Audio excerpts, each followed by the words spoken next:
तो आज हम करेंगे प्रश्नावली 12.2 का 9वां और 10वां प्रश्न। इससे पहले हमने पहले से लेकर 8 तक सभी प्रश्नों को आसानी से सॉल्व कर लिया है और उन्हें समझ भी लिया है। जो हमारे चैनल पर नए हैं वो पिछली वीडियो को हमारी प्लेलिस्ट पे जाकर देख सकते हैं, या फिर मैंने उन वीडियो की लिंक डिस्क्रिप्शन बॉक्स में भी दी हुई है, आप वहाँ जाकर भी उन वीडियो को देख सकते हैं। और चैनल को सब्सक्राइब करना बिल्कुल ना भूलिएगा, शेयर जरूर करना है और लाइक भी। ठीक है, आज का जो आपका प्रश्न है वो हिंदी से है। आपको मुझे बताना है कि रीतिकाल के किन्हीं दो प्रमुख कवियों के नाम लिखिए। इसका आंसर आपको मुझे कमेंट बॉक्स में लिखकर भेजना है। आप उनकी रचनाओं के नाम भी लिख सकते हैं, एक एक रचनाओं के नाम भी अगर आप लिखोगे उसमें आपका ही फायदा है। ठीक है, तो फिर से रिपीट कर रहा हूँ कि रीतिकाल के किन्हीं दो प्रमुख कवियों के नाम लिखिए, तो उनकी एक एक रचनाओं के नाम भी लिख लीजिए। तो इसका आंसर आपको मुझे कमेंट बॉक्स में लिखकर भेजना है। तो चलिए शुरू करते हैं प्रश्नावली 12.2 का। सबसे पहले हम करेंगे 9वां प्रश्न। इसमें दिया गया है कि एक वृत्ताकार ब्रोच को चांदी के तार से बनाया जाना है जिसका व्यास 35 मिलीमीटर है।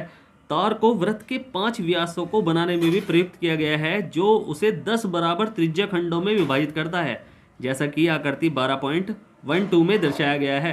तो ज्ञात कीजिए कि कुल वांछित तार की यानी चांदी के तार की लंबाई हमें ज्ञात करनी है और ब्रूच के प्रत्येक त्रिज्याखंड का क्षेत्रफल भी हमें ज्ञात करना है। तो चलिए आसान प्रश्न है, हल करते हैं इस प्रश्न को। तो आसान प्रश्न है, बस आपको समझ के करना है। ठीक है, बहुत ज़्यादा आसान प्रश्न है, कोई हार्ड प्रश्न नहीं है, बिल्कुल भी डरना नहीं है। हमें फर्स्ट में क्या ज्ञात करना है, हमें ज्ञात करना है कि कुल वांछित तार की लंबाई, यानी इसमें कितनी लंबाई यूज़ हुई हुई है, तार कितना लंबा तार यूज़ हुआ है। भाई हमें दिया क्या गया है, हमें दिया गया है त्रिज्या, मतलब व्यास दिया रखा है हमें। तो व्यास दे रखा है 35, तो त्रिज्या हो जाएगी 35/2। ठीक है, तो हम सबसे पहले तो बाहर की ये पूरी लंबाई ज्ञात कर लेंगे। तो ये पूरी लंबाई ज्ञात हो जाएगी, तो क्या हो जाएगा उसमें भाई 2πr का फॉर्मूला लग जाएगा। वही वृत्त ही तो है, ये तो वृत्त है तो 2πr का फॉर्मूला लग जाएगा। और एक व्यास 35 मीटर का है, तो कितने व्यास हैं, 1 2 3 4 और 5, तो 5 व्यास है, तो 5 की मल्टीप्लाई कर लेंगे। एक व्यास में 35 मिलीमीटर तार लग रहा है, तो 5 व्यास में कितना होगा, तो मल्टीप्लाई हम कर लेंगे। तो ऐसे टोटल वांछित क्षेत्रफल हम ज्ञात कर लेंगे। कैसे करेंगे, तो इसे करके देखते हैं। ठीक है, करके दिखाता हूँ सीधा कि इसमें कैसे करेंगे हम सॉल्व इसे। तो इसके लिए हमें क्या करना पड़ेगा, जो हमें दे रखा है सबसे पहले तो वो लिखो कि हमें दे रखा है कि दिए गए वृत्ताकार जो है ब्रूच का व्यास दे रखा है हमें। तो इसे लिख लेंगे हम कि ब्रूच का जो व्यास दे रखा है, ब्रूच का व्यास हमें दे रखा है कितना, ये हमें दे रखा है 35 मिलीमीटर हमें दे रखा है। ठीक है, तो इसकी त्रिज्या क्या हो जाएगी, त्रिज्या जो होती है वो व्यास की आधी होती है, यानी 35/2 हो जाएगी मिलीमीटर त्रिज्या इसकी। ठीक है, अब वांछित तार की परिधि, सबसे पहले परिधि याद कर लो। ठीक है, तो हम क्या करेंगे कि तार की जो है परिधि, या फिर हम कह सकते हैं इस ब्रूच की परिधि या वांछित तार की लंबाई।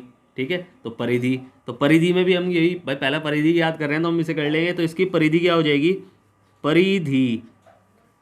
परिधि तो हमारी हो जाएगी 2πr भाई 2 गुणा 22/7, तो ये हम कर लेंगे 2 गुणा 22/7 और गुणा r हमारी क्या है 35/2। 2 से 1 घटा, अब 7 पंजे 35 और 22 पंजे कितना होता है 110। तो ये हमारा निकला है 110 मिलीमीटर, यानी बाहर का ये पूरा जो सर्कल है ये 110 मिलीमीटर का है, ये हमें पता चला है। अब इसमें क्या है, इसमें व्यास भी है, ये भी तो बनाए हैं चांदी के तार से। तो बस व्यास जो है उसका जो व्यास दे रखा है हमें, ये दे रखा है 35, तो कुल जो व्यास है यानी 5 व्यासों की जो लंबाई हो जाएगी, तो हम लिख लेंगे कि व्यास हमें दे रखा है 35 तथा 5 व्यासों की लंबाई, व्यासों की कुल लंबाई, व्यासों की कुल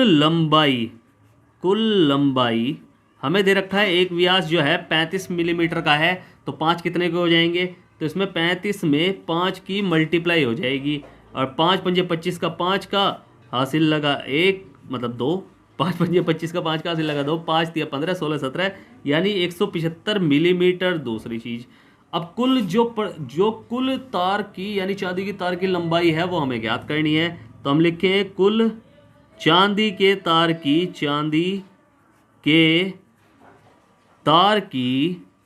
की जो लंबाई है वो हो जाएगी कितनी भाई, एक तो परिधि हमारी निकली है यानी 110, और प्लस इसमें हो जाएगा 175, क्योंकि देखो परिधि और ये सारे के सारे व्यास भी तो लग रहा है ना, व्यास की लंबाई भी, तो बस इसे हम जोड़ लेंगे। तो ये हमारा निकला है कितना, 5 का 5, 7 और 1 8, और एक 285 मिलीमीटर तार। तो ये हमारा निकल गया कितना कुल वांछित तार की लंबाई यानी फर्स्ट पार्ट। अब हमें याद करना है सेकंड पार्ट। तो सेकंड पार्ट में हमें क्या कहा गया है कि यहाँ कि ब्रूच के प्रत्येक त्रिज्याखंड का क्षेत्रफल ज्ञात करना है। भाई सबसे पहले तो त्रिज्याखंड यानी ये वाला हर एक त्रिज्याखंड का क्षेत्रफल। भाई सभी त्रिज्याखंड समान ही होंगे। उसमें दे रखा है कि कितने त्रिज्याखंड है, 1 2 3 1 2 3 4 5 6 7 8 9 और 10। तो 10 त्रिज्याखंड है टोटल। तो 10 त्रिज्याखंड है तो भाई आपको पता है कि पूरा कोण कितना है, ये 360 डिग्री। तो 360 डिग्री को 10 हिस्सों में बांट लेंगे, हमें एक का त्रिज्याखंड पता चल जाएगा। तो इसके लिए हम क्या लिखेंगे कि प्रत्येक त्रिज्याखंड का कोण, कि प्रत्येक त्रिज्याखंड का जो कोण है वो क्या हो जाएगा, वो हो जाएगा 360/10। तो 0 से 0 यानी 36 डिग्री का एक त्रिज्याखंड है। तो बस इसे हम कर लें क्या कि 36 डिग्री का एक त्रिज्याखंड है, तो यानी हमारा थीटा हमारा निकला है 36 डिग्री। अब बस इस त्रिज्या यानी प्रत्येक त्रिज्याखंड का क्षेत्रफल, त्रिज्याखंड का क्षेत्रफल, और ये प्रत्येक का निकाल लें हम। तो प्रत्येक भी लिख लो, प्रत्येक त्रिज्याखंड का क्षेत्रफल पाई आर स्क्वायर थीटा बटे 360। अब बस इसका मान क्या कर लेंगे हम 22/7, क्योंकि प्रश्न में मैंने क्या रखा है कि पाई का मान कुछ और रखें। ठीक है, तो मल्टीप्लाई 35/2 मल्टीप्लाई 35/2 मल्टीप्लाई थीटा हमारा 36 है और बटे में 360 है। और बस ये तो हो जाएगा 10 पे कटेगा सीधा। ठीक है, और 7 पंजे 35 हो जाएगा और 2 से 1 कट जाएगा, 2 ही कम 2 2 ही कम 2 और कुछ कट रहा है तो काट लो, कोई दिक्कत नहीं है। तो 2 भाई 5 दूनी 10 हो जाएगा। अब इनकी आपस में मल्टीप्लाई कर लो, 35 की 11 में कर लो। तो 11 पंजे 55 का 5 का से लगा 5, 11 में 22 11 33 34 35 36 37 38। तो 385/2 दूनी 4 हो जाएगा। ठीक है, अब चाहे तो आप इसे भी कर सकते हैं, ये भी आपका आंसर है। क्या हो जाएगा वर्ग मिलीमीटर यानी मिलीमीटर स्क्वायर हो जाएगा, या फिर आप इसे भाग करके भी पॉइंट में भी दिखा सकते हैं। ठीक है, वैसे भी आपका आंसर ये भी सही है। ठीक है, कोई प्रॉब्लम नहीं है इसमें। तो समझ में आया ना प्रश्न। अब करते हैं हम कौन सा 10वां प्रश्न।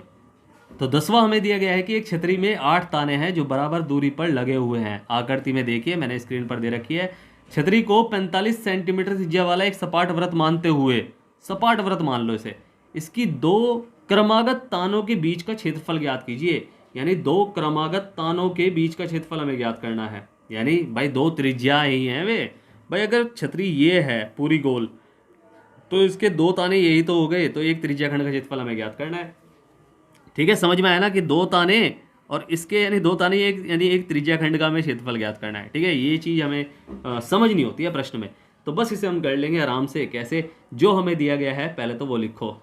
तो छतरी की जो त्रिज्या हमें दे रखी है, छतरी की त्रिज्या हमें दे रखी है, त्रिज्या बराबर यानी आर हमें दे रखी है कितनी, 45 सेंटीमीटर। अब 2 तानों को भाई जो हमें क्या ज्ञात करना है, हमें भाई कितने ताने हैं टोटल देख लो, 8 हैं। ठीक है, 8 ताने हैं तो यानी 8 ही हिस्से होंगे उसमें। अब 8 ताने हैं तो 8 ही हिस्से होंगे। तो 8 हिस्से हैं तो आपको पता है कि भाई पूरा कोण कितना होता है, 360 डिग्री का होता है। तो एक कोण यानी एक हिस्से का कोण कितना होगा, 8 हिस्सों में बांट लो से, तो 8 हिस्सों में बढ़ जाएगा।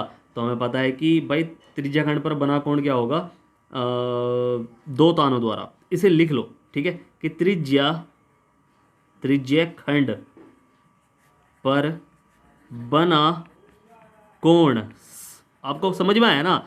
ये आपका है 360/8 ताने हैं तो 8 से कट जाएगा। तो 360/8, 8 दूनी 16, 8 चौक 32 और 8 चौक 32, 33 चौदह 35 36, 8 पंजे 40। तो 45 डिग्री हो गया। तो 45 डिग्री का हमारा थीटा निकला है। और हमें ज्ञात करना है कि 2 तानों के बीच बनने वाले त्रिज्याखंड का क्षेत्रफल, यानी उसी त्रिज्याखंड का क्षेत्रफल। तो 2 तानों के बीच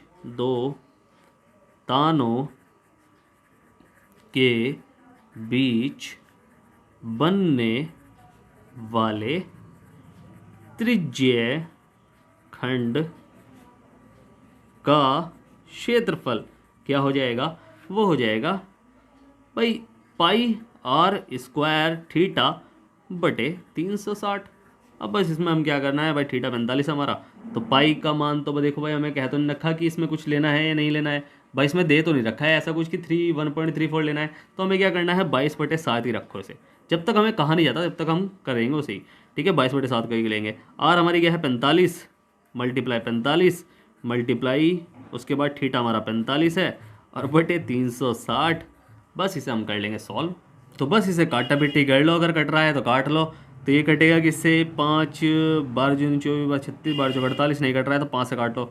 5 एकम 5 और 5 एकम 5 नहीं 45 हो जाएगा सीधा। ठीक है, 5 नहीं 45 और 5 सत्ते 35 और 5 सत्ते 35 और बचेगा क्या 1, 5 दूनी 10। ठीक है, अब फिर इसे काट लो, काट सकता है तो काट लेना, कोई दिक्कत नहीं है, 2 से कट सकता है। 2 एकम 2 2 दिए 6 और 2 6 12 36 आया और यहाँ आया 2 एकम 2 2 एकम 2। ठीक है, अब ये 36 45 कट सकता है क्या, 3 से कट जाएगा। 3 एकम 3 और 3 एकम 3 और 3 दूनी 6। ठीक है, तो 3 दूनी 6 हो गया और यहाँ कट जाएगा 3 एकम 3 3 पंजे 15 और 3 चौक 12 और 3 एकम 3 3 पंजे 15। छोटा तो हमने कर लिया। अब इनकी आपस में मल्टीप्लाई कर लो, यानी 11 15 15 और 9 की, तो इनकी मल्टीप्लाई करेंगे हम तो आएगा 2 2 2 7 5 और बटे में 4 सत्ते 28 ये आएगा। तो बस यही हमारा सेंटीमीटर स्क्वायर, यही हमारा आंसर होगा। पॉइंट बनाना है तो पॉइंट बना लो, वरना आपका ये भी आंसर सही है। ठीक है, समझ में आया ना, तो बस यही हमारा आंसर है और यही हमसे निकालने के लिए कहा गया था कि दो तानों के बीच का क्षेत्रफल ये होगा हमारा और यही हमारा आंसर है। ठीक है, समझ में आया ना। तो उम्मीद है आपको प्रश्न अच्छे समझ में आया होगा। अगर आपको प्रश्न अच्छे समझ में आया है तो आपको क्या करना है, आपको करना है वीडियो को लाइक शेयर करना है, जितना हो सके सब्सक्राइब करना है, आपका ही अपना चैनल है। ठीक है, और अगर समझ में नहीं आया है तो आप मुझसे पूछ सकते हैं। मैंने नीचे टेलीग्राम की लिंक दी हुई है, इंस्टाग्राम की भी लिंक दी हुई है और व्हाट्सएप की भी लिंक दी हुई है। आप कहीं भी जाकर मुझसे कुछ भी पूछ सकते हैं, मैं आपकी पूरी हेल्प करूँगा। और स्टार्टिंग में जो मैंने आपसे प्रश्न पूछा है, ठीक है, कि रीति काल के प्रमुख कवियों के नाम, उनकी एक एक रचनाओं के नाम लिखिए, इसका आंसर आपको मुझे कमेंट बॉक्स में लिखकर भेजना है। फिर से कह रहा हूँ, वीडियो करें लाइक शेयर करें, जितना हो सके सब्सक्राइब करें, आपका ही अपना चैनल है। तो मिलते हैं फिर अगली वीडियो में, तब तक के लिए bye bye tata see you.